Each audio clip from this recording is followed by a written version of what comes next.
Hello, welcome to the pod. I'm Brian Houston. That is not Ryan Peterson. No, it's not. In fact, nowhere even close to it, but he is volunteered. Man, you are a great patriot. Coleman Schwartz, who is a longtime East Texas broadcaster, now Well, working in the private sector, well, has graciously agreed to fill in for Ryan this week. And boy, you picked a good week to do it. hey man, like this is one of those weeks and times of year, like when you were in television, that you kind of dreaded because you just didn't know what you were going to talk about because baseball wasn't here yet, football was over, basketball was kind of eh. Ooh, we had some stuff happening yesterday, didn't we? Man, right before 6 o'clock, Twitter Yeah, blew. news dump time, right? Oh yeah, just right in time for news. The all heck broke loose, and I really expected it to happen on Wednesday, 11th hour. Got to get it done. I figured that's when the announcement would be made that Dak Prescott and the Cowboys finally either just broke up, and the franchise tag was going to get slapped on them, or they were going to work out a new deal. Well, the Cowboys buckled and they gave Dak a 4-year, $160 million contract, more than $120 million of it guaranteed. It includes a $66 million signing bonus, a $75 million in the first year. Basically, he has a no trade clause and a no tag clause in the contract. So in 36 months, we're going to be doing this all over again. Yeah. But there's not going to be a tag involved. What they're going to do, they're going to slap the tag on him tomorrow formally, just so that eliminates any possibility of them being able to do it more than twice. Correct. And it So was always, I think it was always going down this road because if they would have tagged him without the long term, you were basically repeating the Kirk Cousins scenario from Washington, where Dak was going to say, "I'll take all your money and then I'm going to walk because I know someone will pay me what I want next year." So this scenario to me was always in the cards, and I think you knew it was in the cards because Dallas never really addressed an alternate scenario where Dak didn't exist.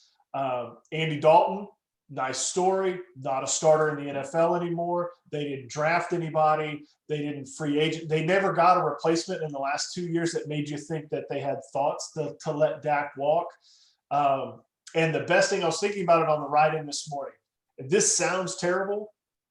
The best thing that happened to Dak Prescott in terms of his leverage was him getting hurt because it showed how bad they were without him and how many flaws he covered up when he played. I hated seeing him get hurt because I'm a big fan of his. I'm not necessarily a Cowboys fan, but I really like Dak. mhm. But him getting hurt and missing, 11 games, 12 games, that bought him $10 million more a year. I totally agree with you. And the other thing that it showed is the complete void of leadership on that team. Dak is the unquestioned leader of that football team. I mean, and you could see it the minute he got hurt, the reaction of his players, his teammates, the organization. I mean,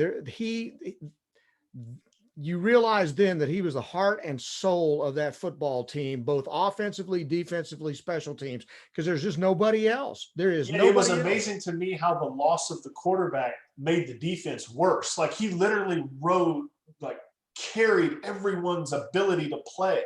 And it's not like the defense was great. I mean, they'd given up 39 to Atlanta. Seattle had worked them over. But they just seemed to get worse. And for whatever Dak's flaws are physically, right? Can he make this pass? Can he make this pass? Is he whatever? The intangibles to me have always been off the chart. A true definition of a leader, never gets in trouble. You never hear about him problematic. He's dealt with a lot off the field and seems to have handled everything with absolute grace. And think about it, Brian, like about this time last year, whatever, they gave him a piece of paper that said, "Here's 30 million a year." And he said, "No, I'm good," because he thought he could get more. And who looks like the winner now? Oh, listen, He absolutely does. he completely won.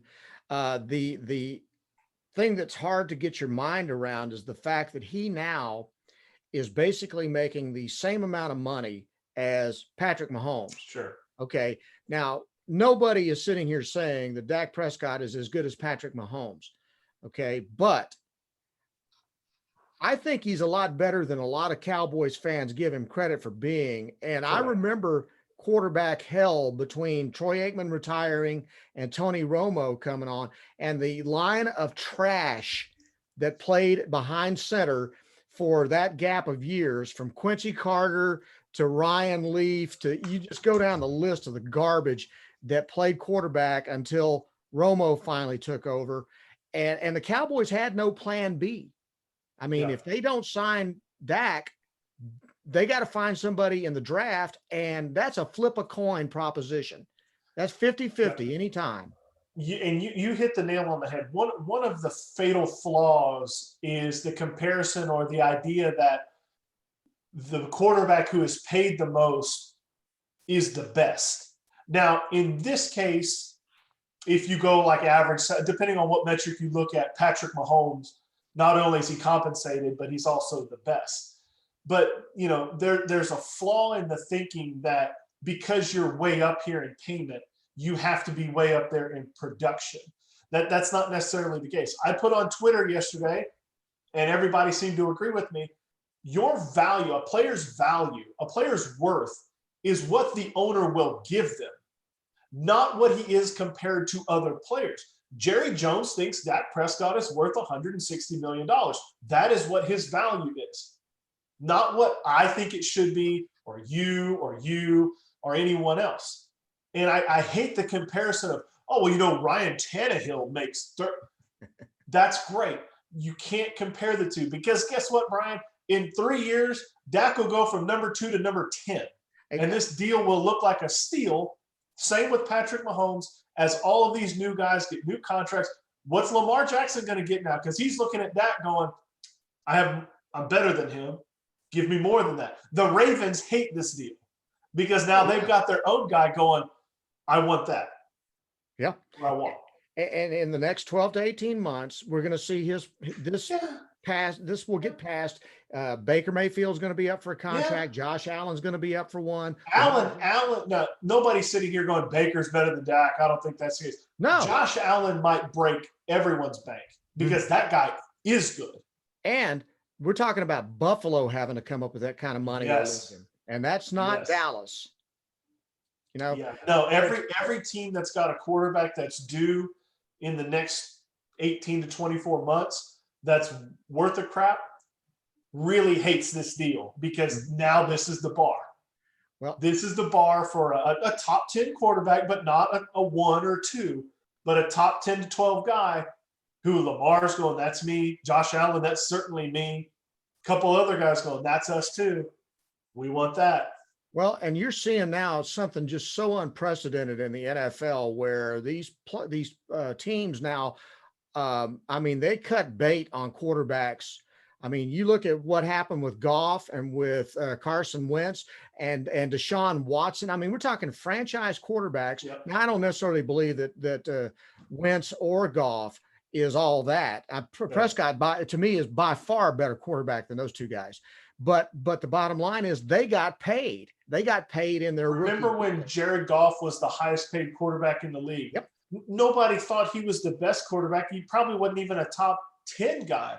But the market dictates what they're worth. That's right. And, I'm hearing reports or reading, and it's just rumor mill, that the salary cap could go up to $250 million in 5 years. Well, if that's the case, you absolutely stole Prescott at whatever he's worth. Because if you're talking about a $60 to $70 million increase in the salary cap in 5 years, you absolutely stole Mahomes and Prescott for their current deals. No doubt. And the crazy thing is, this is one of the things that did come out in the course of this, of all of this with the signing, was that there's a new TV deal on the horizon in the next year or two. Jerry knew what those numbers were because Jerry's in on those negotiations. Okay. So he knew, even though the salary cap is going to be less this year, he knew what the TV deal is going to be next time out. And it's probably going to be astronomical what who knows who's going to be paying? Prime could be paying for He TV knows. rights. Netflix could be paying for TV rights. We just don't have a clue what the broadcast landscape is going to be. But whatever it is, it's going to be truckloads of cash Yep. dumped in the lawns of every team in the NFL. And so, again, what the market bears, and Dak gets paid. The only question, Coleman, I have, and I'll continue to ask this forever, is why did it take 2 freaking years? And they could have had this done and saved probably $20 million per year on this thing if they'd have done it in the 3rd year. I wonder if, and he would never admit it, but I wonder if Jerry just was never sold on Dak until he saw what the team was without him. To me, that's the only reason, because like Washington did the same thing with Kirk Cousins, just 1 year deal after 1 year deal after 1 year, and finally cut him loose. But I can't think of any logical things, because they'd come out in the media, yeah, Dak's our guy, Dak's our guy, Dak's our guy, but wouldn't give him the deal he wants until you didn't know what you had until he wasn't there anymore. And I think those 11 games without him, absolutely, and 11 games without him with no actual path forward without Prescott, I think really got in Steven and Jerry going, wait a minute, if we lose this guy, Dalton's not it, Garrett Gilbert ain't it, we don't have the draft slot to get a guy, we can't get anybody in free agency because they're all gone. Like, unless we did a mega deal for Watson, all the good free agents are gone. Like, I think they go, uh-oh, if we don't have a guy here, the next 3 years, we ain't got a guy. And Jerry's 78 going, I don't have 3, 5, 7, 8 years to wait to get a guy. Like, it's just not how life works. And so part of me thinks if all along they just were never sold on him until they realized what they weren't when he wasn't playing. And then they ultimately said, we got to give him what he wants because we are so bad without him. So bad without him. And I do believe there was this notion that Jerry and Steven were going to be able to convince Dak to give him a hometown discount because he was the quarterback of the Cowboys. The difference is Dak initially signs with IMG, and then he's got basically the version of Scott Boras as his agent, and his agent was not given an inch. No, he gave him the hometown discount by playing on a rookie 4th round deal for 4 years. That was your discount. That's right. And with that discount, you went out and gave Zeke Elliott a whole bunch of money, and you gave Amari Cooper a bunch of money, and you gave everybody but my guy a bunch of money. And we sat and we waited, and we didn't bitch, we didn't moan, we didn't say anything. Yep. And when the bill came due, here it is. You gave everybody else the money we were saving, and now we want ours. It was a perfect play by Dak. I mean, he handled this thing perfectly. They didn't blink, but they also didn't play this thing in the media. There was no complaining. You didn't see, I'm being disrespected. You didn't get any of that. Dak just continued to do what Dak does. He is a class act on and off the field. He never says the wrong thing. He never does the wrong thing. You never see him in the headlines. You don't ever see him out someplace doing something inappropriate. I mean, you couldn't ask for a better face of a franchise, and the thing that blows my mind is that I know that Jerry and him thought, well, he's a 4th round pick. He's lucky to have the job. But I mean, he stepped in as a rookie and the Cowboys got better. They didn't fall off when Romo got hurt. They actually got better. And that's not a disparage to Romo. No, but at the end of his career and the beginning of Dak's, there was a little different type of player back there. Yeah. That's not right or wrong. That's a fact. Well, it's done. Now, the question is, now that he's paid, and will he be looked at differently in the league? Is the pressure so much greater now than it was, or was just the pressure of being a Cowboys quarterback enough that it wouldn't have mattered whether he's making $4 million or $40 million? You start putting $100 million on a quarterback, he's looked at differently. And he's looked at differently in the way of, we don't care what is around you. You better win. The only way you're going to know if this contract was worth it is 4 years from now. And you Super Bowl. say, what did he do in those 4 years? Did he miss the playoffs 3 times and go one and done? That's a bad deal. Did he make the playoffs 3 times? Maybe we got into maybe an NFC title game or bigger. Then it was worth it. You look at the highest paid guys here. Matt Ryan, been to a Super Bowl. You don't mind paying him that much because he's been a winner. Aaron Rodgers, you're fine with that. Russell Wilson, you're fine with that. Kirk Cousins is in the same position. He's the 4th biggest cap hit of all quarterbacks in the league. And everybody goes, that guy's a bum. That he's stealing money from the Vikings. Tannehill, 5th highest. Okay. Yeah. They're winning, but you don't think it's because of him. No, and then you've got Brady. And then you've got guys like Goff, Garoppolo, Wentz, who are in the same position. We're going to give you $100 million. We better see more than 7 and 9 and 8 and 8. And we don't care what the excuse is. I don't care if you're throwing to, Billy Johnson, who at 89 years old or however, Drew Pearson at 69 years old, you better win some games. That comes with the territory of getting $100 million. Well, the good news is Dak already had the winning record. It was like 42-24 or something like that. Yeah. So he's won ball game, 42-27 as a starter, 2-time Pro Bowl appearances. We know he can put points on the board. The defense has got to get fixed, but now this also changes their approach going into the draft. They've got the number 10 overall pick. I've been a staunch advocate that you draft every defensive player with every one of those, but your offensive line was in shambles last year because of injuries. You don't know what you got left in Tyron Smith. And you're sitting there at number 10. Now you got to consider protecting that asset that you just gave all the money to. Coming off an injury. And you got to be talking about an offensive lineman now. I think, to me, the best teams are always built from the inside out. I agree. When the Cowboys, in the Dez room, like the best offensive line, you just saw Tampa Bay win a Super Bowl in essence because they had 3 guys who were better than everyone else on the field, and that was the defensive line. To me, your picks either need to be all defense, I don't care where, all defense, or interior offensive linemen. I would make an exception if you thought you could get Kyle Pitts from Florida, the tight end. But I don't know that that's necessarily the biggest thing that you need, because to me, the biggest thing you need is big bodies. Yeah. You need somebody, Tyron Smith, Martin, Connor Williams. Those guys are good, but are they good enough? Because you've got to beat Tampa Bay, who's got an elite defensive line. I mean, elite defensive line. You've got to beat teams like Washington, who has an elite. Forget Washington everywhere else. Their front 4 is better than your offensive lineman as we stand right now. We saw it this year twice. Totally agree. You have got to beat teams that have elite defensive fronts, which means you better have at least an above average offensive line, at least above average. And so to me, you go interior, D-line, O-line, and that's where you focus. I haven't studied the draft. I don't know who's available there at 10, but boy, if they do something, they're like, we're taking another wide receiver. No.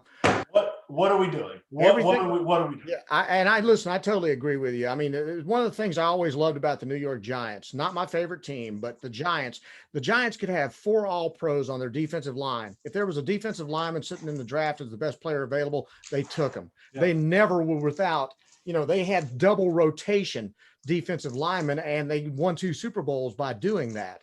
So I'm all for that. The last thing is, we got to talk about the fact that with Dak signed, and assuming that he comes back at even 90% of what he was after the injury, and people are making the comparisons between him and Alex Smith. There's no comparison. His was a clean break. Alex Smith had one of the most horrific injuries that you could damn near died, so. And there's an age gap, a recovery gap there that's totally different. You're looking at 8 years difference. He was looking at possibly losing his leg. Yeah. So this was not the situation that Dak was going to be dealing with. And so there's no reason to believe Dak's not going to be if not 100% himself, it's going to be pretty close to it. They're in a division. You want to talk about no excuses. You're the only team in the division with an established quarterback. Okay. I do agree with you. Washington, I like Washington's defense a lot, but there's not another team in that division with an established quarterback now, because all of them have been shipped off, and I have no confidence in David Jones with New York. Good, because his name's Daniel. Daniel Jones. That's right. Yeah, see, that's what I'm talking about. See, old man brain wins again. The second best in the division, there's a problem. Big time.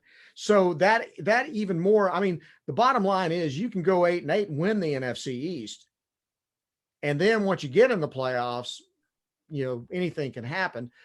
And it better with the money they've spent, on all the offensive pieces. But they've got to. The good news is they've manipulated this contract to a point that they do have a little bit of salary cap space now. That I've heard that it could result in 3 starters. And if you can find 3 relatively decent starters on the defense with the money they've got remaining, I think $15 million available for free agency, then you've got to get that defense better. It's got to be better. And I mean, there are holes on all 3 levels. They're horrible. They're taking a very, to use the analogy, they're taking a very Cliff Kingsbury approach to the game, which is, we're just going to score more than you do. And if we get 2 stops in the game, that's probably enough. That's how Cliffy coached it in college. That's in essence kind of what they're doing in Arizona with Kyler and all the offensive guys. Now they've done a little bit on defense, but look, Dallas is taking a very offensive first approach here. And they're saying, they always have. They have, at least recently. Yeah. Right. And they're saying, we've got a guy who we think can chuck it 50 times. And we've got 3 wide receivers who we don't think you can guard, which is probably true. Yeah. And we've got a running back that if we just keep him engaged enough, he's good enough. Mm-hmm. And if we put 35 to 40 on the board, we think that's enough. And in some games last year it was, and in some games it wasn't. But I seriously, I think that's their approach. And you'll see it in the draft. Their draft this year will dictate their approach to how they want to win games. They go out and draft a tight end or draft skill guys, which they don't need, but they do it anyway. You'll know that they just plan on trying to Texas Tech people, and that's beat people in the 40s every game. Yep. And which is kind of that's kind of what they did when they started the season last year. Yeah, I don't think that works. I don't either. I think you have to play a modicum of defense, and I would really hope that they look interior line, defense and offense. To me, that's where the game is won, and you can have all of the firepower you want, but if you can't protect the guy and you can't stop the guy, the rush. I think pressure on the quarterback is everything. And again, we saw that with Tampa. I mean, Patrick Mahomes ran for his life the entire Super Bowl. Yeah. And to me, that's where you win games, is up front. They're talking about Surtain being drafted at corner. Again, nice player, probably an awesome player. No doubt. He doesn't rush the quarterback though. But when your guy can stand back there for 5 seconds, Surtain's not going to be able to cover for that length of time. And Dallas invested. They paid DeMarcus Lawrence. They paid some guys up front. They need those guys to earn their money. Look, that's just the harsh reality is you need more from the guys you paid a lot of money to. And if they get it, they're in the shittiest division in football. You should be able to scrabble your way to 8 or 9 wins and win that division by 2 or 3 games easy. Yep. Because unless Washington pulls something out of their butt for quarterback, they're just not going to be very good. They're good everywhere else except at quarterback, which is problematic. You're not a believer in Tyler Heineke? I believe that Taylor Heineke is the American dream. He got his shot. He parlayed it into $10 million. Good for him. But he ain't a starting quarterback in the NFL, and they don't have one on their roster, right? Heineke's not it. Kyle Allen, God bless him, is the Chase Daniel, modern day Chase Daniel. He's just going to keep getting jobs and keep getting paid and never really have to perform. So good for him. But unless Washington swings and picks a guy up here, They don't have a quarterback. Jalen Hurts might be good. And Daniel Jones is in his make or break year, right? Yeah. You either are or you are not. And that's the end of that. So, Okay, we're gonna shift gears with the final 10 minutes we've got here. right. We are recording this on March the 9th. Yeah. March 11th, 2020 was a date that will go down in infamy because that was the date that was the date that Gobert touched all the microphones Ugh, and suddenly COVID became the real. word of the year and the entire world shut down. So we're a year into this now.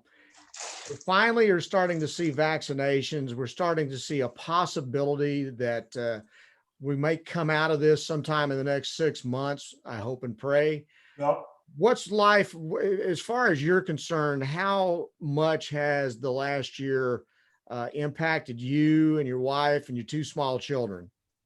You know, to sit here and say it didn't, that's stupid because everybody was impacted. My wife worked at home for 10 months. So that was different.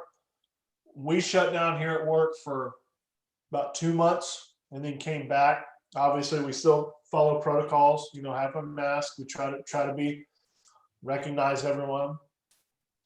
Our kids, I'm lucky enough that they're probably not old enough to understand what's going on. They're only 5 and 2, so certainly the 2-year-old doesn't. We sent our oldest to school this year, and there was a little bit of hesitation, but our kids go to White House. White House has done a fabulous job, it would appear, of keeping everybody safe and secure. And so we probably have had it easier than I think most people, because we didn't lose our jobs. Our kids Right. still got to go to school. Yes, there were differences. Yes, we haven't seen family as much. I get it. But we weren't nearly as in a bad a shape as everyone else. Yeah. I think that's probably the easiest way to put it. And I would agree with you. We're empty nesters. My son's grown and out of the house. So the only thing, it sucks for him because he's 23, living in Baton Rouge, single guy. And the last year, the bars have been closed. There's no nightlife. There's, everything you did, you just had to do with your roommates. So from that standpoint, he probably suffered from it more than I do. I've worked from home for 8 or 9 years now, and did a little bit. I did football in the fall. Much to my wife's chagrin. She was not real thrilled that I was going to be traveling around to different stadiums to do games. But, we tried to take as much care as we could. We weren't reckless. And we got through it and did 11 games. And I've done a little bit of basketball. I've done a little bit of softball over the weekend at UT Tyler and stuff like that. So the biggest thing I was concerned about, Coleman, was that, obviously I'm a huge college football fan, big LSU fan. And all I was worried about going into September was, please, dear God, let's figure out a way to have a college football season. It was weird. The season for my team stunk, but it was just so great to have games, even if there were only 5,000 people in the stands, where the place normally would hold 100,000 folks.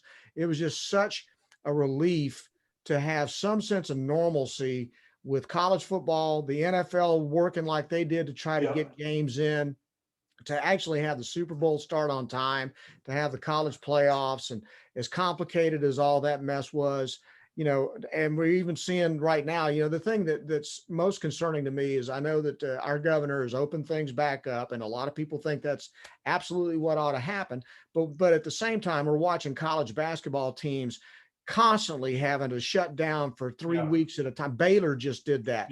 21 days so we're not out of this thing yet, and he's opening things back up. And I don't know how wise that is. I'm not going to get into a big political argument about that, but we're not done with this yet, and I'm really concerned to see how they're going to handle whether the NCAA basketball tournament is going to be able to come off without a hitch. Because what do you do when they go to Indiana and they're playing in a bubble at 4 different places, and suddenly Gonzaga has to shut down in the middle of the tournament?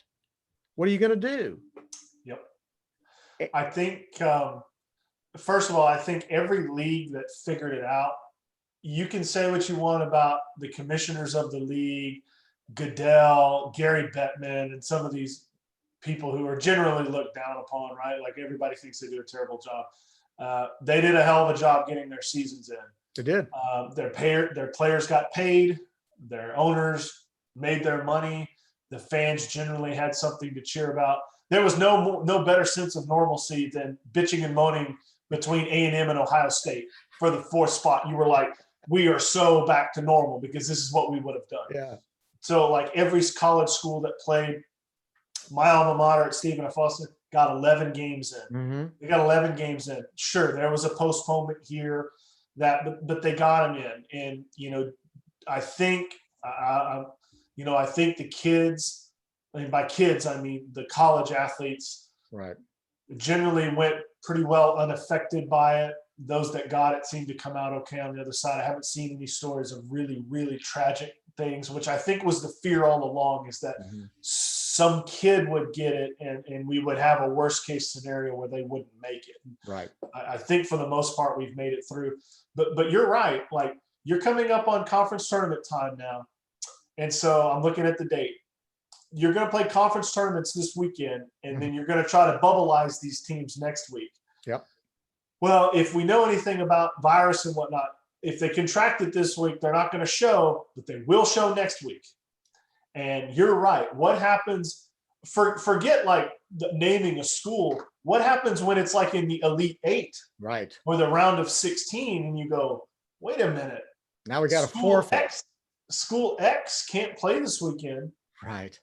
What are we just going to bump people? You've seen it in some conference tournaments. People have just advanced over them. Yeah. You're like, whoa, what are we going to do here? So what are you going to do if that's the Final Four? What are you going to do if that's the national championship game? It's just So I'm not sure. Now, obviously, I would expect there to be the most rigorous protocols in place. Much like the NBA bubble did it. But the NBA bubble was doing it with 16 teams. Right. The NCAA is going to try to do it with 4 times that amount or 3 times that amount. So I don't know. I hope we don't get to that scenario. But Ryan, it's impossible to think that it wouldn't happen. That somebody won't catch a positive. I mean, because even in the national championship games, when Ohio State played Alabama, they had a number of players who were out that couldn't play on the defensive line. They had some key players that could not play in the game because of COVID. So, you may have to go in, the trainer may be playing point guard, but it could happen. The thing is that, like, I was talking to a friend, that it's never the positive, it's the contact tracing. Exactly. And so it's like the kids, the team, the 10 guys on the team may be all negative, but the trainers got it. Well, that wipes out everybody because of tracing. And so I am very, very curious to see how this is going to play out in terms of college basketball. My team is ineligible, so I don't care. Mine could be getting the death penalty at some point. So even if they win the thing, it'll probably get stripped a few years later. So. That's a whole nother story about how certain schools can be under investigation for what feels like 10 years. And little Stephen F. Austin gets just the hammer dropped on him. Oh, hey, listen, but yet Kansas can be under investigation for 17 years or whatever it feels like. Kentucky, North Carolina, just nothing. Will Wade might be like a real mobster, and he's going to come out of this with a new contract anyway. Well, that's the NCAA. That's a complete. We'll see. Les Miles got fired today. We don't know. I think they mutually agree. Yes. They mutually agreed that he was fired. So, well, he wasn't exactly tearing it up at Kansas. So no. I don't think anybody. Obviously, the stuff that alleged to went on and it appeared probably did go on. That's bad. It wasn't like he was winning a bunch of games either. No, Kansas. So I think that made it easier for Kansas to go, okay, A, you're shady. B, you're not very good at your job. So for the 5th time in the last 7 years, we're going to start over. And at the same time, we've got a really shady basketball coach, but Yeah. he's winning a ton of ball games. Yeah, So at least he's winning. we're not about to get rid of him. Coleman, it's been great. Enjoyed it. Hey, Really I got good. a question for you. Yes. So I'm a little bit of a gambler, not enough to go bankrupt. I got odds the other day, 5-1. You put in one, pay 5. Put in one, pays 5. Okay. So I might put $10 on it. Over under on Texas Ranger victories. Ooh. 68.5. I'd take the under on that one. I was getting 5-1 to take the over, which is the Were problem. you? Man, are they playing 162 this year? Or are they going 154? I get confused. I don't know, but because they fight about it all the time, and it goes one thing to the next. I honestly don't know, but I don't know that it matters because I just think they're going to be god awful this year. So if they play 162 and I take, you're looking at 94 losses in order to hit the under there, and they're not very good. Hey, they're going to be worse this year than they were last year because they let some really good pitchers go. Yeah. They had some decent starting pitching on that team and still were awful. So I think you want to feel old. You want to feel old. Please. It was 10 years ago. They were that far away from the Nelson Cruz making a catch to winning the World Series. Yep. And I think they've been to the playoffs once since, twice, once. And they are in total rebuild mode. Talk about a downfall for the ages. It's been painful, and having been a Rangers fan since I moved to East Texas, it has been pretty ugly this last 10 years. So every year I say this is going to be the year that I try and watch, because I just love baseball in general. That I try and I watch and I get invested in them. And then a month into the season, they're like, they're 9-22, and you're like, I can't do it. Yeah. By June 1st, you're already waiting for football season to start. So I can't do it. I get it. Buddy, enjoyed it.